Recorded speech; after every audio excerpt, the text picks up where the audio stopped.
আমরা একবার বলে যাব, তারপরে আমরা ব্ল্যাঙ্কগুলো বললে মাথা খেলবে আশা করছি। যদি আকাশ পরিষ্কার থাকে তাহলে রাতে তারা দেখা যায়। ইংরেজি কি হবে? If the sky is clear, comma, you can see the stars at night.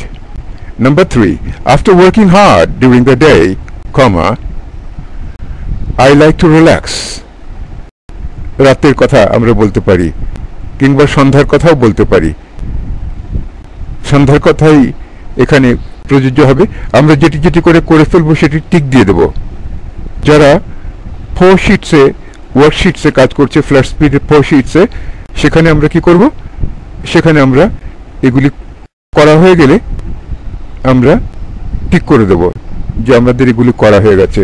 আমরা বই থেকে করলে বইতে যদি আমাদের থাকে বইতেও আমরা টিক করে দিতে পারি। টিক মানে টিক মার্ক দিয়ে দিতে পারি।